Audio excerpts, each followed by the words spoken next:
हमारे समाज में परंपरा है कि जो दामाद होता है उसकी पूजा की जाती है। जब शादी ब्याह होता है, जब कोई व्यक्ति अपनी लड़की की शादी करता है, तो जो उसके दामाद होते हैं जिनसे वो बेटी की शादी करता है, तो उसके पांव पूजते हैं। हिंदू रीति रिवाज में यही है, मुस्लिम धर्म में भी ऐसा ही है। लेकिन अगर कोई ससुर अपने दामाद की हत्या कर दे और बेटी की हत्या करने की कोशिश करे, तो इसे आप क्या कहेंगे? और हत्या के बाद उसको छिपाने की भी कोशिश करें।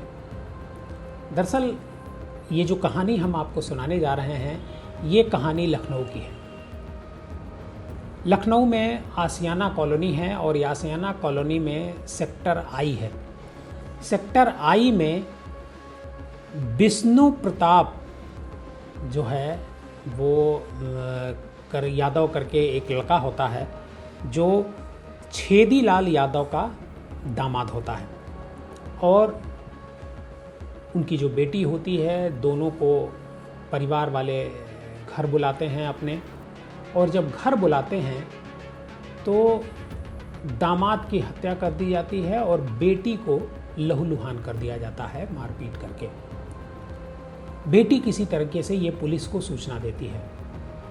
जब पुलिस मौके पर पहुंचती है तो जो ससुर होते हैं वो तीर्थराज, वो कहते हैं अरे ये सब छोटी मोटी घटना है, मामूली सी मारपीट हुई है और कहा सुनी हुई है और घर में ही सुलझा लिया जाएगा। लेकिन पुलिस की नज़र तो घटना स्थल पर जब पुलिस जाती है तो उसकी नज़र बहुत पैनी होती है। जो तीर्थराज का जो घर होता है उसके पोर्च में एक कार खड़ी होती है और कार के बगल में जो कार का कवर होता है, जिसे कार ढकते हैं आप, वो उस नीचे होता है, मतलब नीचे वो कार का कवर होता है और वो थोड़ा सा ऊंचा दिखाई देता है। तो पुलिस जो है वहाँ पर उसको हटाती है और जब हटाती है तो देखती है कि उसमें खून से लथपथ एक शव पड़ा हुआ है। और वो शव किसका होता है? तीर्थराज के दामाद विष्णु का। और अंदर के कमरे में जो उसकी पत्नी होती है विष्णु का और तीर्थराज की बेटी होती है, वो उसे बंधक बना करके रखा गया था। उसके पैर बांधे गए थे ताकि वो शोर न मचा सके और पुलिस ने उसे मौके पर ही वीडियो बना करके उसे मुक्त कराया। और जो साक्षी है वो रोते हुए पुलिस को गुहार लगाती है कि उसके पति को बचा लिया जाए। लेकिन पति की मौत हो चुकी होती है, पति मर चुका होता है। और पुलिस का कहना है कि तीर्थराज अपने दामाद की हत्या के बाद उसके शव को ठिकाने लगाने की कोशिश में लगा हुआ था।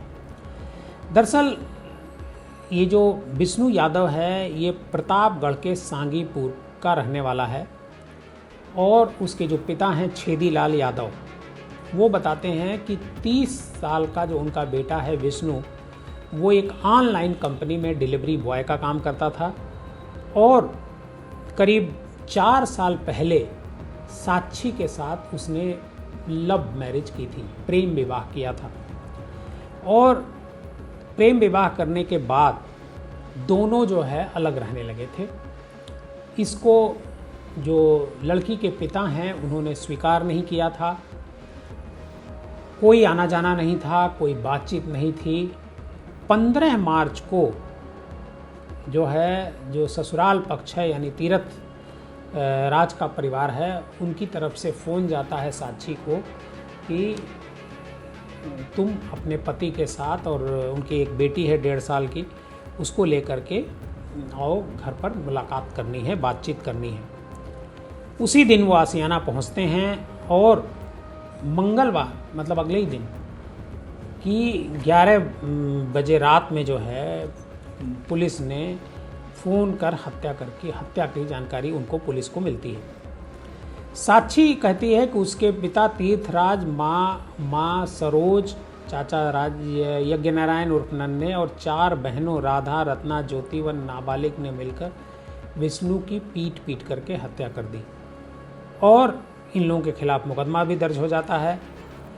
तीर्थराज 2021 में विष्णु के खिलाफ एक मुकदमा भी लिखाते हैं बेटी को भगाने का, और 2024 में भी एक केस लिखाते हैं अपहरण का, जिसमें विष्णु जेल जाता है। पुलिस विष्णु को जेल भेज देती है, लेकिन ये मामला चलता रहता है। अब बड़ा सवाल ये था कि आखिर तीर्थराज ने अपने ही दामाद की हत्या क्यों की। तीर्थराज नहीं चाहता था कि उनकी बेटी की शादी विष्णु यादव से हो, और इसी वजह से वो वहाँ पर चाहते थे कि उनको रास्ते से हटा दिया जाए, क्योंकि वो इस शादी से कतई तौर पर खुश नहीं थे। हालांकि इसको लेकर के कई कहानियाँ सामने आई हैं। एक कहानी ये भी है कि तीर्थराज पुलिस को बताता है कि विष्णु और साक्षी विवाद कर रहे थे, इसी बीच उनका छोटा भाई नन्हे आ गया। उसने दोनों को समझाने का प्रयास किया, नन्हे और विष्णु में नोक झोंक हो गई, उसने ही हत्या कर दी। तीर्थराज का कहना है कि जब यह हत्या हुई तो वह सो रहा था। एक और कहानी आती है, साक्षी की सूचना पर मौके पर पुलिस पहुंचती है, और पुलिस सारी कहानी मतलब सामने ही पुलिस के है, क्योंकि उसकी बॉडी वहाँ पर पोर्च में मिलती है। एक कहानी और आती है कि विष्णु का जब शव मिलता है कार के बगल में, तो जो विष्णु का ससुर है वो अपने को मतलब बेकसूर बताना है की कोशिश करता है, और बताता है कि उसने उसकी बेटी और दामाद दोनों शराब के नशे में घर में दाखिल हुए थे, और इसको लेकर के हल्का फुल्का विवाद हुआ था, कहा सुनी हुई थी, और विवाद के दौरान अपनी बेटी पर ही आरोप लगाया कि उसने मतलब अपने पति की हत्या कर दी। बहरहाल इस मामले में एफआईआर दर्ज हो गई है, और गिरफ्तार करके जो दोषी हैं उनको जो जेल भेज दिया गया है। लेकिन आप सोचिए कि हमारा समाज कहाँ चला गया है कि अपनी ही दामाद की हत्या और बेटी को बंधक बना लिया जा रहा है घर में।